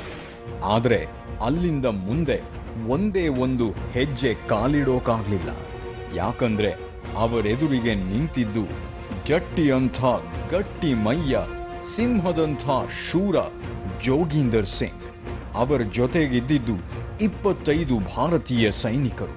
ಆದರೆ ಚೀನೀಯರು 200ಕ್ಕಿಂತ ಹೆಚ್ಚಿದ್ದರು. असले तो बिना के लड़ेंगे साहब जी. जंग जितने असला नहीं, हौसला चाहिए. ಸಿಖ್ ರೆಜಿಮೆಂಟ್ನ ಈ ವೀರಪುತ್ರ ಸುಬೇದಾರ್ ಜೋಗೀಂದರ್ ಸಿಂಗ್ ಯುದ್ಧ ಭೂಮಿಯಲ್ಲಿ ಯಮನಂತೆ ಶತ್ರು ಸೈನಿಕರ ಮೇಲೆ ಎರಗಿ ಬಿದ್ದರು. ಕೈಯಲ್ಲಿರೋ ಬಂದೂಕಿನಲ್ಲಿ ಗುಂಡುಗಳು ಖಾಲಿಯಾಗೋವರೆಗೆ ಶತ್ರುಗಳನ್ನ ಹೊಡೆದುರುಳಿಸ್ತಾ ಇದ್ರು. ಆಮೇಲೆ ಚೂರಿಯೊಂದಿಗೆ ಶತ್ರುಗಳನ್ನ ಹೊಡೆದುರುಳಿಸೋಕ್ ಶುರು ಮಾಡಿದ್ರು.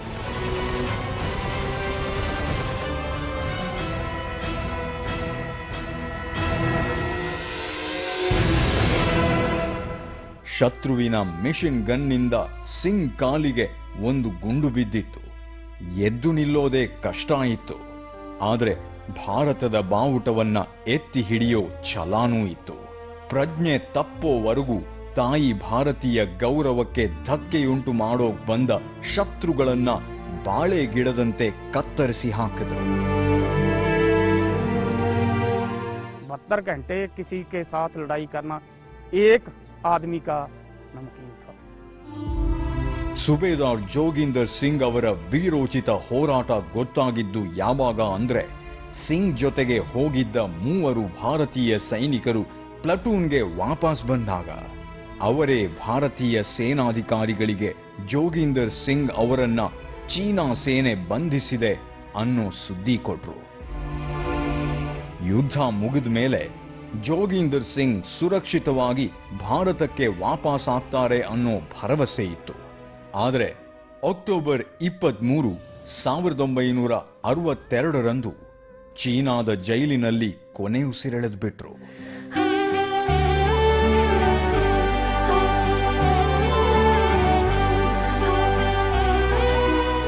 ಭಾರತ ಈ ಹೆಮ್ಮೆಯ ಪುತ್ರನಿಗೆ, ವೀರ ಸೇನಾನಿಗೆ ಪರಮವೀರ ಚಕ್ರ ನೀಡಿ ಗೌರವ ಸಲ್ಲಿಸಿತು. ಶತ್ರು ದೇಶವೂ ಕೂಡ ಆತನ ಶೌರ್ಯಕ್ಕೆ ತಲೆಬಾಗ್ತು. ಯುದ್ಧ ಮುಗಿದ ಮೇಲೆ ಮೇ 17, 1963ರಂದು ಚೀನಾ ಸರ್ಕಾರ ಅಮರ ಯೋಧ ಜೋಗಿಂದರ್ ಸಿಂಗ್ ಅವರ ಅಸ್ಥಿಯನ್ನು ಗೌರವಗಳೊಂದಿಗೆ ಭಾರತ ಸರ್ಕಾರಕ್ಕೆ ತಲುಪಿಸಿತು.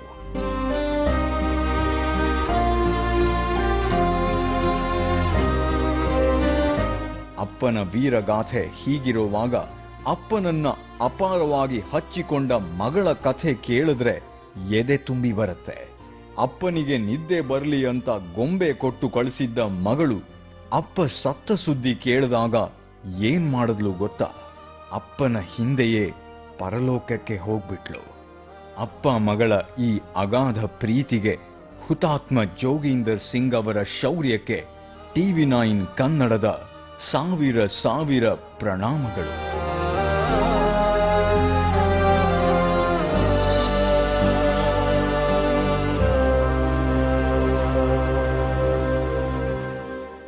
ನೋಡಿದ್ವಿ ಜೋಗಿಂದರ್ ಸಿಂಗ್ ಅವರ ಸಾಧನೆಯನ್ನ, ಸಾಹಸವನ್ನ.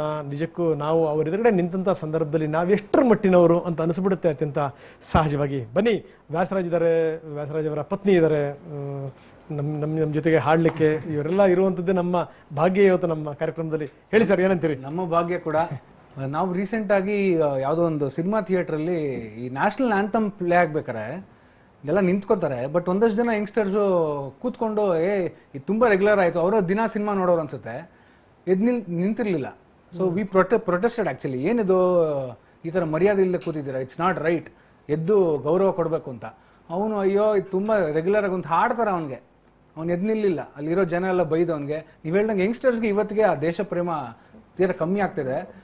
ಗುಡಿ ದೇವರಿಗಿಂತ ಗಡಿ ದೇವರು ದೊಡ್ಡವರು ಅಂತ ನಿಜವಾಗ್ಲೂ ದೊಡ್ಡ ಮಾತದು. ಯಾಕಂದರೆ ಪ್ರತಿದಿನ ನಮ್ಮ ಜೀವನದಲ್ಲಿ ಏನಾದ್ರು ಕಷ್ಟ ಬಂದರೆ ಅಥವಾ ಸುಖ ಬಂದರೂ ದೇವರೇ ಥ್ಯಾಂಕ್ ಯು ಅಂತ ಹೋಗಿ ಕೈ ಮುಗಿತೀವಿ ದೇವರಿಗೆ. ಬಟ್ ಗಡಿಯಲ್ಲಿರೋ ದೇವರು ನಾವೇನು ಕೇಳದೆ ನಮ್ಮನ್ನ ಪ್ರೊಟೆಕ್ಟ್ ಮಾಡ್ತಾರೆ.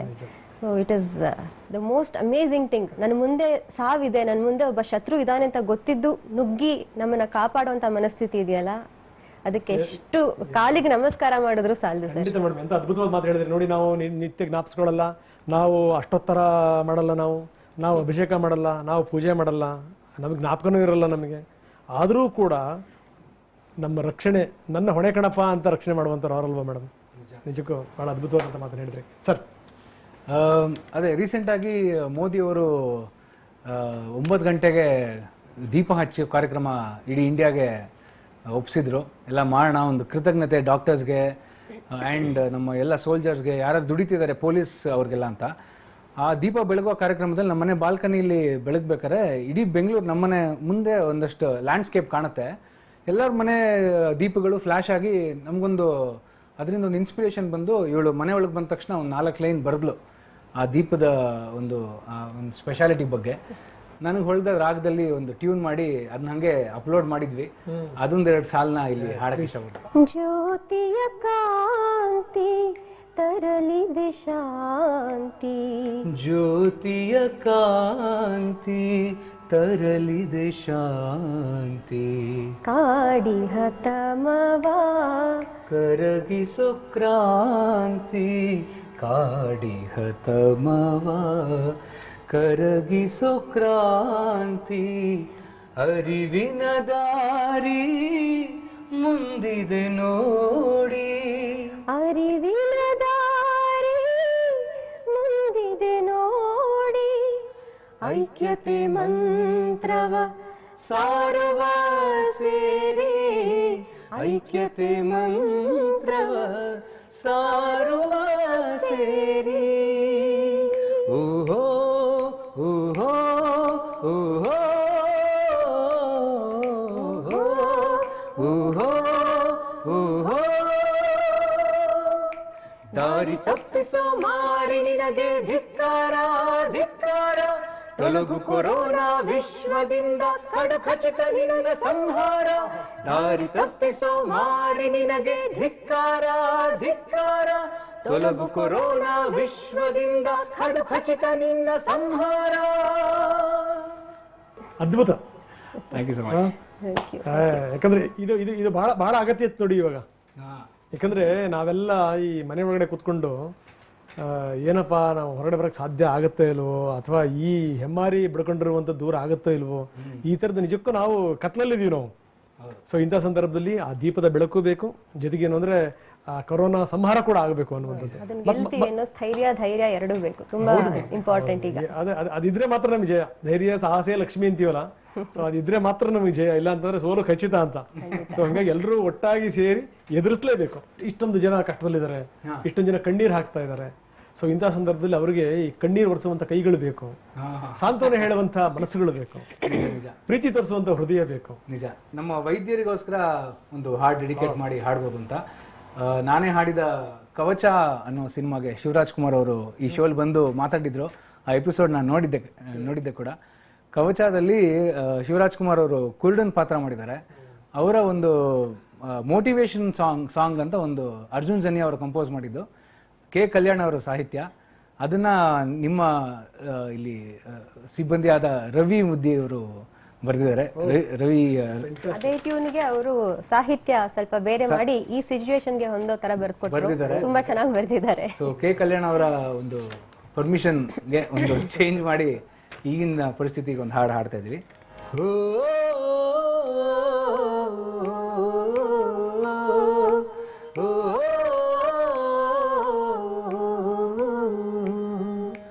ಕಣ್ಣೀರ ಒರೆಸೋಕೆ ಬೇರೆ ಯಾರು ಬೇಕು, ಮನಸ್ಸು ಮಾಡು ನಿನ್ನ ಕೈಯ ಸಾಕು, ಕೊರೋನಾ ಗೆಲ್ಲೋಕೆ ಭಯವು ಏಕೆ ಬೇಕು, ವೈದ್ಯ ಕೊಡುವ ದಿವ್ಯ ಶಕ್ತಿ ಸಾಕು, ಎದೆಗುಂದದೇನೆ ಮಹಾಮಾರಿ ಗೆಲ್ಲು, ಮನಸಂಜದಂತೆ ಬಲವಾಗಿ ನಿಲ್ಲು,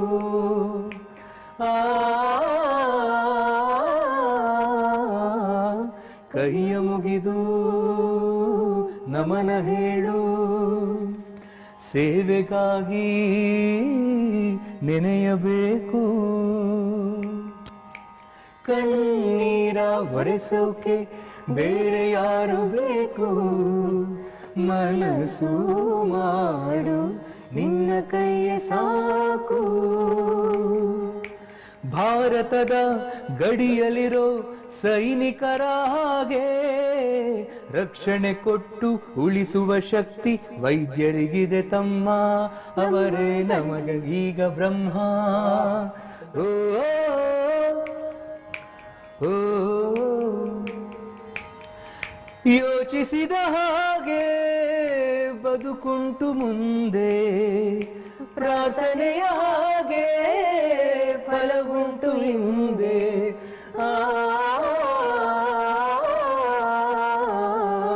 ಕೈಯ ತಟ್ಟಿ ಸ್ಫೂರ್ತಿ ತುಂಬು ದೀಪ ಬೆಳಗಿ ಜೊತೆಗೆ ನಿಲ್ಲು ಕಣ್ಣೀರ ಒರೆಸೋಕೆ ಬೇರೆ ಯಾರು ಬೇಕು ಮನಸ್ಸು ಮಾಡು ನಿನ್ನ ಕೈಯ ಸಾಕು. ಫ್ಯಾಂಟಾಸ್ಟಿಕ್ ಫ್ಯಾಂಟಾಸ್ಟಿಕ್, ಬಹಳ ಅದ್ಭುತವಾಗಿ ಹಾಡಿದಿರಿ. ಆಮೇಲೆ ಸಿನಿಮಾದಲ್ಲೂ ಕೂಡ ಬಹಳ ಅದ್ಭುತವಾಗಿ ಬಂದಿದೆ, ನಂಬರ್ 1. ಕಲ್ಯಾಣ್ ಸಾಲುಗಳು ಕೂಡ ಬಹಳ ಅದ್ಭುತವೇ. ಅದಾದ್ಮೇಲೆ ಅದನ್ನ ಸ್ವಲ್ಪ ಬದಲು ಮಾಡಿ ಬರೋದ್ರಲ್ಲ ರವಿಮುದಿ ಕೂಡ ತುಂಬಾ ತುಂಬಾ ಅದ್ಭುತವಾಗಿ ಬರೆದಿದ್ದಾರೆ. ನೀವು ಅದಕ್ಕೆ ಜೀವ ತುಂಬಿದ್ರಿ ಇಬ್ರು ಕೂಡ, ಬಹಳ ಅದ್ಭುತವಾಗಿ ಹೇಳಿದ್ದಾರೆ. ಮೇಡಮ್, ತಾವೇನಾದರೂ ಈ ಮುಖಾಂತರ ಹೇಳುವಂಥದ್ದು ಅಥವಾ ಏನಾದರೂ 2 ಲೈನ್ ಹಾಡುವಂಥದ್ದು? ಒಂದು ಡಾಕ್ಟರ್ಸ್, ಪೊಲೀಸ್, ನರ್ಸ್ ಯಾರ್ಯಾರೆಲ್ಲ ಇದಕ್ಕೆ ಕಷ್ಟಪಟ್ಟು ದುಡಿತಾ ಇದ್ದಾರೆ. ಒಂದು ಕಡೆ ಯೋಧರು ಎದುರುಗಡೆ ಎನಿಮೀಸ್ ಕಾಣಿಸ್ತಾರೆ, ಹೋಗಿ ಅಟ್ಯಾಕ್ ಮಾಡ್ತಾರೆ, ಅದೊಂದು. ಈ ಕಡೆ ಕಾಣದೇ ಇರುವಂತಹ ಒಂದು ವೈರಾಣು, ಇದ್ರ ಜೊತೆ ಹೋರಾಡಬೇಕು ಅಂದರೆ ತುಂಬ ಸ್ಥೈರ್ಯ ಬೇಕು. ಆ್ಯಂಡ್ ಜೊತೆಗೆ ಅವ್ರ ಮನೆಯವರನ್ನ ಬಿಟ್ಟು ಕೆಲವರು ಸೆಲ್ಫ್ ಕ್ವಾರಂಟೈನ್ ಮಾಡ್ಕೊಂಡಿದ್ದ ಎಕ್ಸಾಂಪಲ್ಸ್ ಇದೆ. ನಾನು ಟ್ರೀಟ್ ಮಾಡ್ತಿರ್ತೀನಿ, ನನಗೆ ಇನ್ಫೆಕ್ಷನ್ಸ್ ಆಗಿ ನನ್ನ ಮನೆಯವ್ರಿಗೆ ತೊಂದರೆ ಆಗ್ಬೋದು ಅಂತ. ಅದೆಲ್ಲ ಮಾಡೋದಕ್ಕೆ ತುಂಬ ಧೈರ್ಯ ಬೇಕು, ಮತ್ತು ತುಂಬ ದೊಡ್ಡ ಮನಸ್ಸು ಬೇಕು. ಧೈರ್ಯ, ದೊಡ್ಡ ಮನಸ್ಸು ಎಲ್ಲ ಇರೋಂತಹ ಈ ಎಲ್ಲ ನಮ್ಗೆ ಯಾರು ಸೇವೆ ಮಾಡ್ತಿದಾರಲ್ಲ ಇವ್ರಿಗೆ ದೊಡ್ಡ ನಮಸ್ಕಾರ ಹೇಳಬೇಕು. ಮನಸ್ಫೂರ್ತಿಯಾಗಿ ಇವ್ರಿಗೆ ಧನ್ಯವಾದಗಳನ್ನ ಹೇಳ್ತಾ 1-2 ಸಾಲು ಈ ಅಗೇನ್ ಈ ಸಿಚುವೇಶನ್ಗೆ ಆಪ್ಟ್ ಅನ್ಸೋ ಥರ. ತಂದೆ ನೀ ನೀಡುವ ಶಕ್ತಿ ಮನಸ್ಸಿಗೆ, ಜ್ಯೋತಿ ನೀನಾಗುವ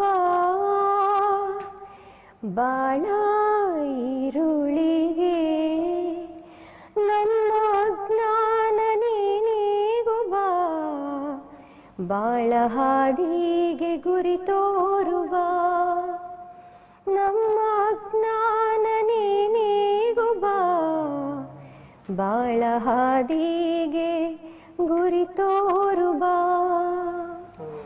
ಮುಂದೆ ಏನಾಗುತ್ತೆ ಏನೋ ಗೊತ್ತಿಲ್ಲ. ಸೊ ಈ ಹೋಪ್ ಜೊತೆ ಎಲ್ಲ ಒಳ್ಳೇದಾಗಲಿ ಅಂತ ಆಶಿಸ್ತಾ I definitely want to thank everybody. And definitely ನಮ್ಮ ವಿಜಯ್ ಪ್ರಕಾಶ್ ಅವ್ರು ಹೇಳ್ದ ಹಾಗೆ ನೀವು ಯೋಧರೆ, ಇಲ್ಲಿರೋ ಕ್ಯಾಮ್ರಾಮನ್ ಇರ್ಬೋದು, ಪ್ರತಿ ಟೆಕ್ನಿಷಿಯನ್ ಇರಬಹುದು, ಆ್ಯಂಡ್ ಇಲ್ಲಿ ಯಾರ್ಯಾರಿದ್ದಾರೆ ನ್ಯೂಸ್ ಚಾನೆಲ್ಗಳಲ್ಲಿ ಮೀಡಿಯಾದಲ್ಲಿ ವರ್ಕ್ ಮಾಡ್ತಿರೋ ಪ್ರತಿಯೊಬ್ಬರು ಯೋಧರೆ, ನಿಮ್ಮೆಲ್ರಿಗೂ ದೊಡ್ಡ ನಮಸ್ಕಾರ. Thank you so much. Very much madam, thank you very much. ನೀವು ಕೂಡ ಇವತ್ತಿನ ಕಾರ್ಯಕ್ರಮಕ್ಕೆ ಬಂದು ಕಳೆ ಕಟ್ಟಿದ್ರಿ. Thank you very much. ನಾನು ಇನ್ನಷ್ಟು ವ್ಯಾಸರಾಜ್ ಜೊತೆ ಮಾತಾಡ್ತೀನಿ. ನನ್ನ ಜೊತೆಗೆ ಅನುಪಮ ಕೂಡ ನಮ್ಮ ಜೊತೆಗೆ ಜಾಯ್ನ್ ಆಗ್ತಾರೆ. ಅವ್ರ ಜೊತೆಗೂ ಕೂಡ ಸಾಕಷ್ಟು ಮಾತಾಡೋದಿದೆ. ಇನ್ನಷ್ಟು ಹಾಡುಗಳನ್ನು ಕೂಡ ಕೇಳೋಣ. ಆದರೆ ಅದಕ್ಕಿಂತ ಮೊದಲು ಶಾರ್ಟ್ ಬ್ರೇಕ್.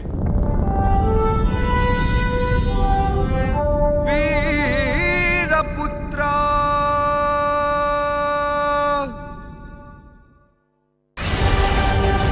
ಕೊರೋನಾ ಚಿಕಿತ್ಸೆ ನಿರತ ವೈದ್ಯ ಬಲಿ, ಅದೆಷ್ಟು ದಾದಿಯರಿಗೆ ಸೋಂಕು. ಕರುನಾಡಲ್ಲೂ ಕೊರೋನಾ ಸೇನಾನಿಗಳಿಗೆ ಸೂಕ್ತ ರಕ್ಷಾ ಕವಚವೇ ಇಲ್ವಾ? ಕಲಬುರ್ಗಿ ಬಲಿ ಬಳಿಕ ಹೈಕೋರ್ಟ್ ಮೊರೆ ಹೋದ ವೈದ್ಯ ಹೇಳಿದ್ದು ಭೀಕರ ಸತ್ಯ. Minimum protective gears. America, Italy ದಾದಿಯರ ಬಲ ಏನು, ನಮ್ಮವರ ಅಳಲೇನು? We are all at risk. Corona ಕವಚದ ಕಥೆ ಮಧ್ಯಾಹ್ನ 2:30ಕ್ಕೆ.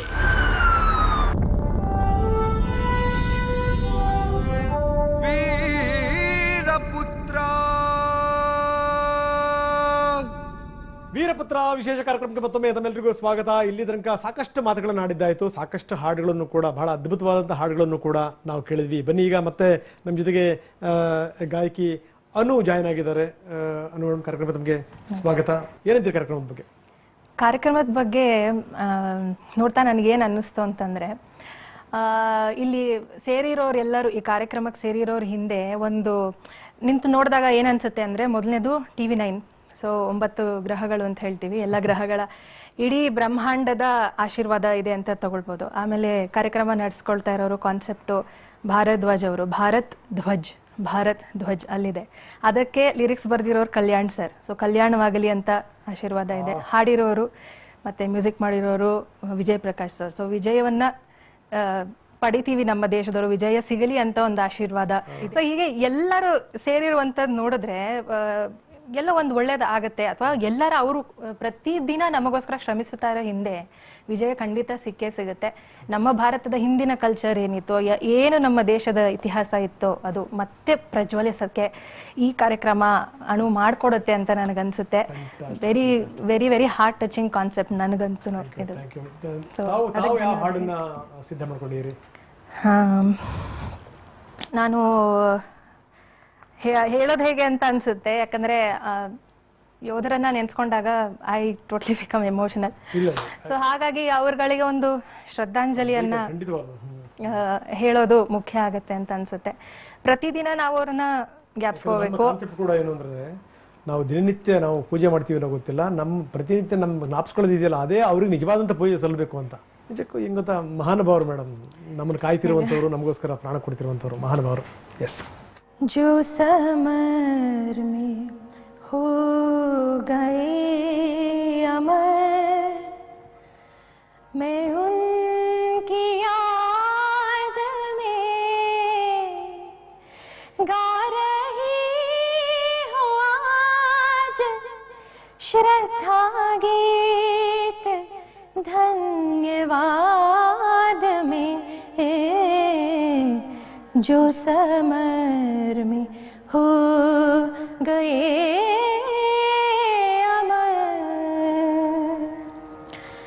लौट कर न आएंगे विजय दिलाने वाले वीर, मेरी गीत अंजलि में उनके लिए नयन नीर लौट कर न आएंगे विजय दिलाने वाले वीर, मेरी गीत अंजलि में उनके लिए नयन नीर, संग फूल पावन के रंग है निशान के, शूरवीर आन के, जो समर में हो गए अमर. ಅದ್ಭುತ, ಫ್ಯಾಂಟಾಸ್ಟಿಕ್ ಆಗಿ ಹಾಡಿದ್ರೆ ನಿಜವಾಗ್ಲೂ. ನಾನು ಹೇಳ್ತಾ ಇದ್ದೆ ಆರಂಭದಲ್ಲಿ ಏನು ಅಂದರೆ, ಲತಾ ಮಂಗೇಶ್ಕರ್ ಹಾಡಿದಂಥ ಒಂದು ಹಾಡು ಸೈನಿಕರಿಗೆ ಎಂಥ ಒಂದು ಸ್ಫೂರ್ತಿ ತುಂಬಿತ್ತು ಅಂತ. ಹಾಡಲ್ಲಿ ಎಂಥ ಒಂದು ಶಕ್ತಿ ಇದೆ. ವಿಜಯ್ ಪ್ರಕಾಶ್ ಅವ್ರು ಹೇಳಿದ್ರು ಈ ಹಾಡು ನಮ್ಮನ್ನು ಆರಿಸ್ಕೊಂಡಿದೆ ಅಂತ. ಹಾಗೆ ಈ ತರ ಸೈನಿಕರ ಕುರಿತಾದ ಕಾರ್ಯಕ್ರಮಗಳು ನನ್ನನ್ನು ಆರಿಸ್ಕೊತಿತ್ತು ಅನ್ಸುತ್ತೆ. ಸೊ ಬಹಳಷ್ಟು ಕಾರ್ಯಕ್ರಮಗಳು ಆ ಥರ ಮಾಡಿದಾಗ ಹಾಡಿದ್ದುಂಟು. ಆಗ ಸೈನಿಕರು ಬಂದಾಗ ಒಂದ್ಸತಿ ರಾಜ್ಭವನಲ್ಲಂತೂ ಒಂದು ಹಿಂಡು ಸೈನಿಕರು ಬಂದಿದ್ರು. ಎಷ್ಟು ಖುಷಿ ಆಯ್ತು ಅಂತಂದ್ರೆ, ಒಬ್ರು ಸೈನಿಕರು ನೋಡಕ್ ಸಿಗಲ್ಲ ನಮ್ಗೆ, ಅಷ್ಟೂ ಜನನ್ನ ನನಗೆ ಮಾತಾಡೋಕ್ಕಾಗ್ತಿಲ್ಲ, ಅಷ್ಟು ಇದಾಗ್ತಿದೆ ನೋಡಿದಾಗ. ನಾನು ಯಾವುದೇ ಸೈನಿಕರು ನೋಡಿದಾಗ ಮೊದಲು ಅದೇನೋ ನಂಗೆ ಅವ್ರ ಕಾಲು ಮುಟ್ಟಿ ನಮಸ್ಕಾರ ಮಾಡುವಂಥದ್ದು ಒಂದು ಬಂದ್ಬಿಡುತ್ತೆ ಅವ್ರ ಅಭ್ಯಾಸ. ಮೊನ್ನೆ ಒಂದು ರೋಡ್ ಕ್ರಾಸ್ ಮಾಡ್ತಾ ಇರುವಾಗ NCC ಮಕ್ಕಳನ್ನ ಕರ್ಕೊಂಡು ಒಬ್ರು ಮೇಜರ್, ಅವರು ಹೇಗಿದ್ರು ಅಂತಂದ್ರೆ, ನಾನು ಹೈಟ್ ಇದ್ದೀನಿ, ಆದರೆ ನಾನೇ ಹೀಗೆ ಅವ್ರನ್ನ ನೋಡ್ಬೇಕಿತ್ತು. ಯಾರೋ ಬಾಹುಬಲಿ, ಯಾರೋ ಅಜಾನುಬಾಹು, ಭೀಮನ್ನ ಕೇಳಿದಷ್ಟೇ ನಿಜವಾಗ್ಲೂ ಅವ್ರನ್ನ ನೋಡಿದೆ. ಸಿಂಗ್ ಅವರು ಏಜ್ ಆದಂಥವ್ರು, ಬಿಳಿ ಗಡ್ಡ ಹೀಗಿತ್ತು. ಅವ್ರನ್ನ ನೋಡಿದಾಗ ನನ್ಗನ್ಸ್ತು ಇವರಲ್ಲಿ ಮಹಾರಾಜನೂ ಇದ್ದಾನೆ, ಋಷಿ ಮುನಿ ಇದ್ದಾನೆ, ದೇವ್ರಿದ್ದಾನೆ, ದೈವ ಎಲ್ಲ ಇದೆ ಇವರಲ್ಲಿ ಅನ್ನೋಂಥದ್ದು.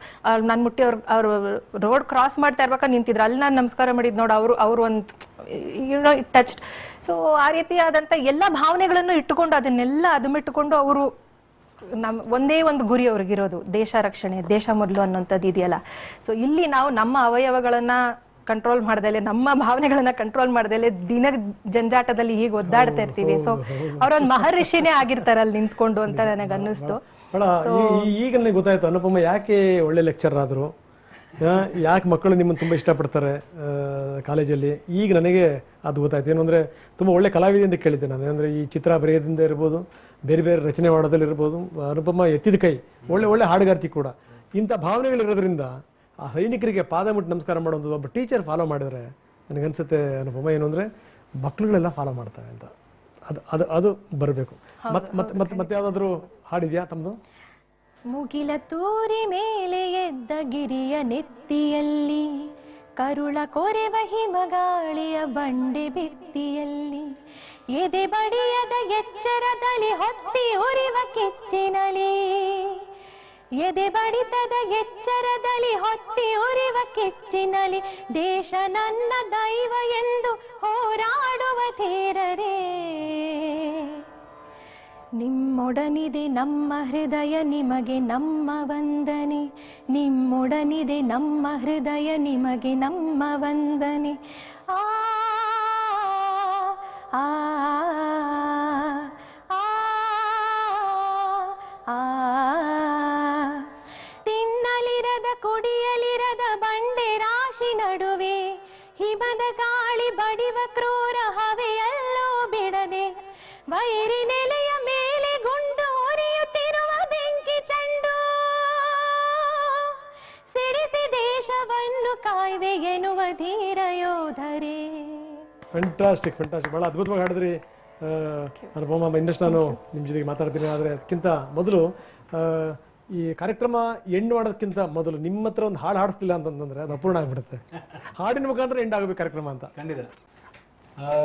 ನನ್ನ ಚಿಕ್ಕ ವಯಸ್ಸಿನಲ್ಲಿ ಈ ತರ ಒಂದು ಸೈನಿಕರಿಗಾಗಿ ಒಂದು ಹಾಡು ಅಂತ ನಂಗೆ ಫಸ್ಟ್ ಇಂಟ್ರೊಡ್ಯೂಸ್ ಆಗಿದ್ದು ಅನ್ನು ಮಲಿಕ್ ಅವರು ಮ್ಯೂಸಿಕ್ ಮಾಡಿರೋ ಸಂದೇಶ ಆತೆ ಹಮೇ ತಡ್ಪಾತೆ ಹಾಡು. ಅದು ಸೈನಿಕರಿಗೂ ಬಹಳ ಇಷ್ಟ ಅಂತ ಕೇಳ್ಪಟ್ಟಿದ್ದೀನಿ, ಅವಾಗವಾಗ ಹಾಕೊಂಡು ಕೇಳ್ತಾ ಇರ್ತಾರೆ ಅಂತ. ಸೊ ಆ ಹಾಡಿನಿಂದ ಕಾರ್ಯಕ್ರಮ. ಓ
ತಮ್ಮೆಲ್ಲರಿಗೂ ಕೂಡ ಧನ್ಯವಾದಗಳು.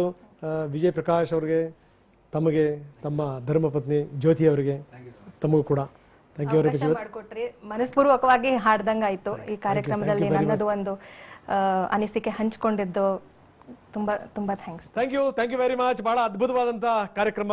ಬಹುಶಃ ಏನು ಅಂದರೆ ಇವರ ಹಾಡುಗಳನ್ನು ಕೇಳಾದ್ಮೇಲೆ, ಇವರ ಸಂದೇಶವನ್ನು ನೋಡಾದ್ಮೇಲೆ ಮೇಲೆ ಇರುವಂಥ ವೀರಪುತ್ರರು ಕೂಡ ನಮ್ಮನ್ನು ಹರಸಿರಬೇಕು. ಈ ಮುಖಾಂತರ ಏನು ಅಂತಂದರೆ ದೇಶಭಕ್ತಿ ಅನ್ನುವಂಥದ್ದು ಇದೆಯಲ್ಲ, ಅದು ಎಲ್ಲರ ಮನೆಗಳಲ್ಲಿ ಮನಗಳಲ್ಲಿ ಅದು ಮಕ್ಕಳಿಂದ ಶುರುವಾಗಿ ಇಂದಿನ ಮಕ್ಕಳೇ ನಾಳಿನ ಪ್ರಜೆಗಳು. ಆ ದೇಶಭಕ್ತಿ ಜೊತೆಗೆ ಏನು ಅಂತಂದರೆ ವೀರ ಸೈನಿಕರನ್ನ ಈ ನೆನೆಸ್ಕೊಳ್ಳುವಂಥ ಈ ಮನೋಭಾವನೆ ಇದೆಯಲ್ಲ, ಅದೆಲ್ಲ ಕಡೆ ಹಬ್ಲಿ ಅಂತ ಹಾರೈಸ್ತಾ ಇವತ್ತಿನ ವೀರಪುತ್ರ ಕಾರ್ಯಕ್ರಮವನ್ನು ಮುಗಿಸ್ತಾ ಇದ್ದೀನಿ. ನಮಸ್ಕಾರ, ಜೈ ಹಿಂದ್.